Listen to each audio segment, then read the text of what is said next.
The Art Beat, a weekly program putting you in touch with artists and arts events from the J.T. and Margaret Talkington College of Visual and Performing Arts at Texas Tech University. Hello and welcome to The Art Beat on KLZK 105.7 FM, where on today's edition I have the privilege of really looking into the summer, right? Here we are at the beginning of the summer, and I think of several things when I think of summer, one of which is Lubbock Moonlight Musicals, which has been around for quite a while now. And I have the privilege of talking today with two of the folks that are running the show at this point, literally and figuratively, Amy and Tom Laney. Hello, folks. Hello. Hello. We're excited to be here. Tom and Amy are both Texas Tech alums and are now working with and leading up, as I said, this organization that is community-based, but I think it's one of the real special stories that we have in the arts scene in Lubbock that has been and continues to be a really nice collaboration between Texas Tech University and a community entity. Absolutely. I mean, the only reason either of us got started with Moonlight Musicals is because of Texas Tech and because of professors and other student designers that were continuously working, and it having a summer program has been really fantastic. Yeah. So a really fun story, because I love telling this story. It's very exciting. Is Tom was actually recruited by Gerald Dolter. This was through the School of Music. And I was recruited by Dr. Jim Bush, who was my theater professor with directing. And so we were separately recruited by these two, instructors at Texas Tech who were working with Moonlight Musicals that summer. And I was recruited to be an assistant director of South Pacific, and Tom was recruited to to be in the show. And I remember that's where we met. We met that summer. So that was in 2014. Yeah. So 2014. And that was the year that I graduated Tech, actually. On the set of South Pacific. That's really romantic. Right? And actually, I think several couples met that year during the summer of South Pacific and married, actually, wow. Over the next few years. There have been so many couples over the years that have met through Moonlight, fallen in love, gotten together, and had kids. And those kids now perform with Moonlight Musicals. Yes, including our amazing. Own. Yeah.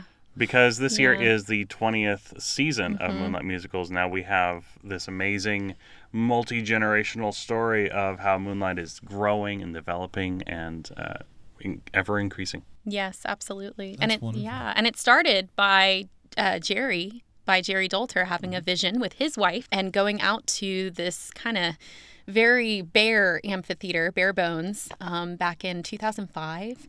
2005, they're just a flat concrete slab, and him and his wife Karen just saw the potential, saw what it could be, and how much the Lubbock area needed something like that. And now being able to put on huge, large-scale productions, we have a live orchestra, and this year all of our casts are minimum of 60.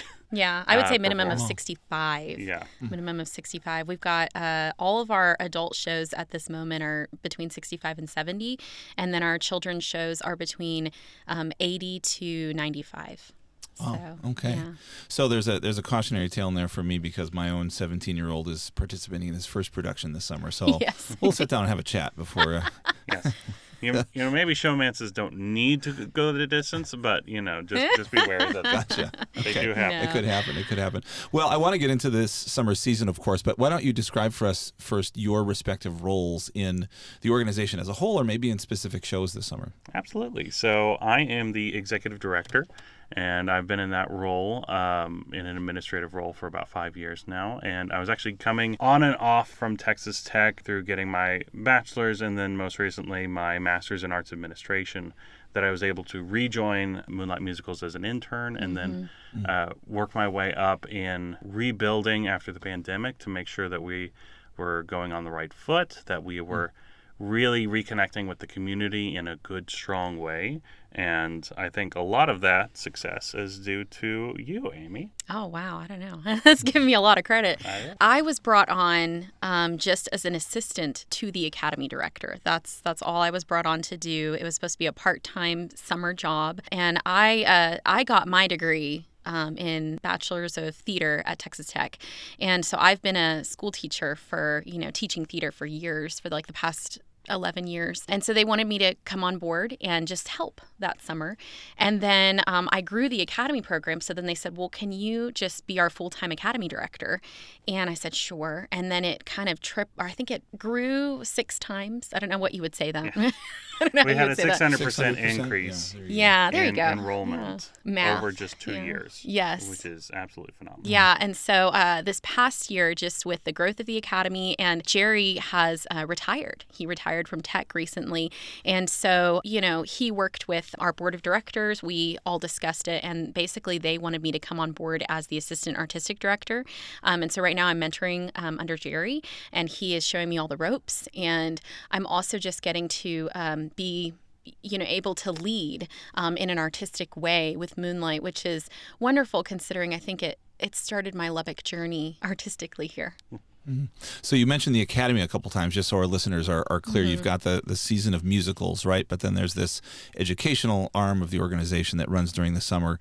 That is the Academy. Maybe you can speak a bit about how that works. Yes. So our Academy program works with about 500 youth in the city of Lubbock. It's the largest Academy program in the South Plains. And so we do Academy classes all year long, fall and spring. And we work with about 120 students minimum in those classes. And then throughout the summers, we have about 250 at this moment kids who register for summer camps, and we do summer camps all summer long. So we have about 6 summer camps throughout the summer, and we put on shows, we teach them skills, and all of it is out at the amphitheater. So we are really teaching them the ropes, so that way then they can then join those main stage shows. They can join the junior productions, then eventually as they get older they join the main stage adult productions. And so it really is amazing how you can start your journey at Moonlight at 5 years old, and then you get to work all the way through, 95 or older. And a lot of our students go off to Broadway. A lot of our students go off to, work in LA. And they really go all over the United States and even globally, right, in Europe. And a lot of that is due to the amazing talent that comes in through Texas Tech, through other local colleges. LCU. South Plains College. I mean, we've got... The fact that we have performers, we have musicians, we have designers that all come from university programs, that they're able to then not only hone their skills, but be in an environment that this is not a normal class setting, that right.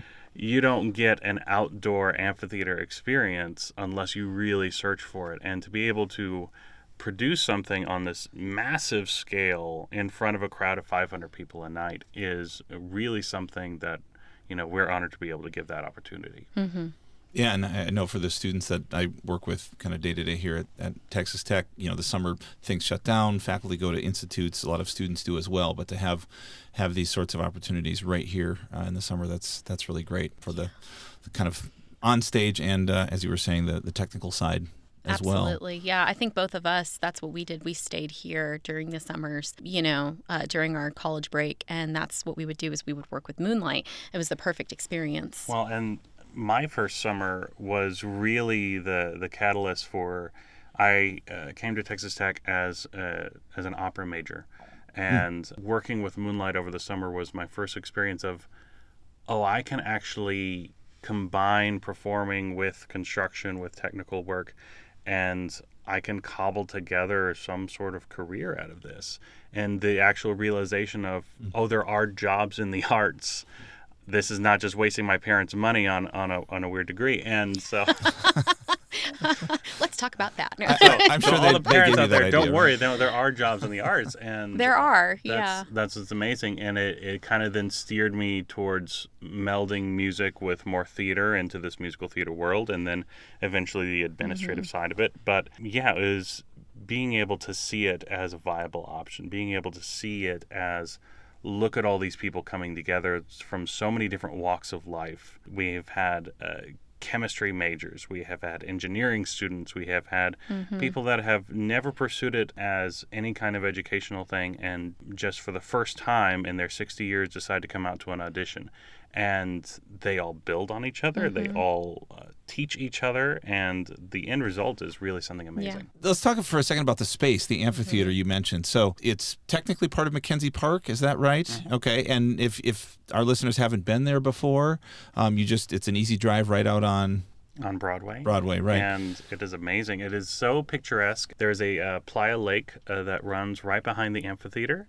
So it is a large 600-seat amphitheater, open terraced. We invite people to bring out picnic blankets, bring out lawn chairs. Bring out their own food, which we do allow. And because we've always allowed that. We've always been like, hey, bring in your own food. We know that food can be expensive sometimes, so bring in your own stuff, right? We're very, welcoming with all of that. But we also have food trucks this year. We have concession stand.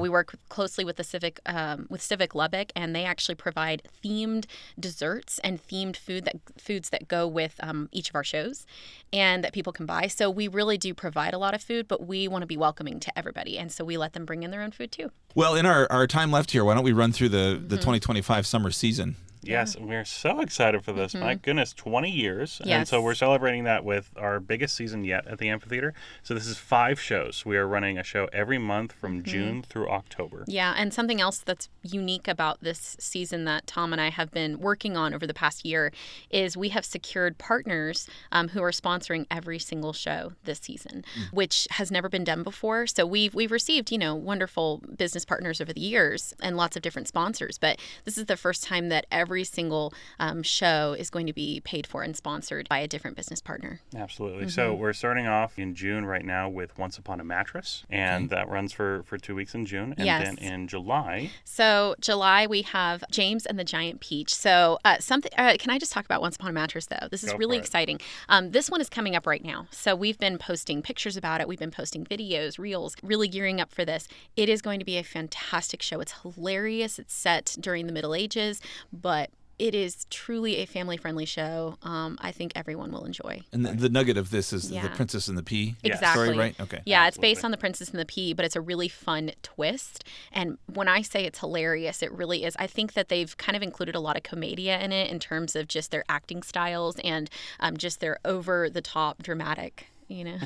And then we have James and the Giant Peach, which Roald Dahl's famous novel. And this is about the two evil aunts, right, who are, I guess, taking care of James. And he's lost his parents. He doesn't really feel like he has a family. And so when the magic comes in with the Giant Peach and he gets to travel across the ocean with these really fantastical large bugs, he finds family. And I love that. I think it fits us really well in terms of that. Absolutely. And then in August, we have a regional premiere of Something Rotten, which is a fairly new Broadway show. Yeah, people are most excited about Something Rotten this year because it's never been done here. It is something we are premiering for the very first time with our own Moonlight twist, which is really nice because we believe in making everything family friendly. So they provided us with a script that, we're able to make sure that it still adheres to our values and to our mission statement. So. Yeah, and that was one on the list that I wasn't familiar with, but there's an immediate catch there because it's set essentially kind of in Shakespeare's backyard, so to speak. Like he's a kind of a shadow character in the work, right? A little bit more than a shadow. Okay. So this is dealing with 2 playwrights that are trying to steal Shakespeare's works, and they go to a soothsayer to try and figure out what Shakespeare's greatest play is going to be. And unfortunately, the soothsayer doesn't get it quite right. Instead of Hamlet, he tells them that his greatest play is going to be Omelette. Oh, and that musicals are the future. That the future of theater is musicals. Yeah. So they're putting on the very first musical in the Omelette. Renaissance. Yeah. In the 16th century. Yes. They have a whole song that's like eggs, eggs, eggs because they think that it's omelet. Yeah. It's great. But then Shakespeare then proceeds to sneak into their troupe to try and figure out, okay, what's my greatest play going to be? So he can steal it back from them. Great. Amazing. Great. And it is very funny. It is some wonderful British, like Monty Python type humor and really, really good time. And then in September... Yeah, we have Alice in Wonderland Jr., which I love this. I love this show. I love Alice in Wonderland. I'm such a big fan of Lewis Carroll. But this is going to be a spectacular show because if you think that Wonderland looks really great on a small stage, wait till you get it out at the amphitheater. I mean, I've already been talking to that director, Mindy Barrett, and just talking about how do we get Wonderland on the amphitheater stage. And so we have some really exciting things. No, so it's going to be extremely creative as far as our set pieces, as far as the props and the puppetry and everything else of how those kids come together and make Wonderland alive. And then finally for our season in October, we are so excited to have Narnia, the musical. Yeah. And I know a lot of people in the area are very excited They're about that. very excited about Narnia, especially because I think it fits so well with our mission statement. Just, if you know the story of Narnia by C.S. Lewis, it has a lot of symbolism and it has a lot of parallels, but I think it's just a beautiful story about bringing people together and about seeing the true meaning of everything. But again, being able to have a huge cast that is, young children to adults. Yeah. Being able to portray these two armies going at each other, and animals and humans Out in the amphitheater. With snow and everything else, that it is really going to be so spectacular to see. Mm-hmm. Wow. Well, that sounds like a costumer's, I don't know, dream or nightmare, one of the two. Right, one of the two. Yeah, very exciting. Well, goodness, thank you so much. I've had the privilege of talking today on the Art Beat with the creative and administrative forces behind Lubbock Moonlight Musicals and their 2025 season, the 20th season of the organization. Amy and Tom Laney, thank you so much for being here with us, and we look forward to seeing you in the amphitheater several times this summer. Thank you so much. Thank you. The Art Beat, a weekly program putting you in touch with artists and arts events from the J.T. and Margaret Talkington College of Visual and Performing Arts at Texas Tech University.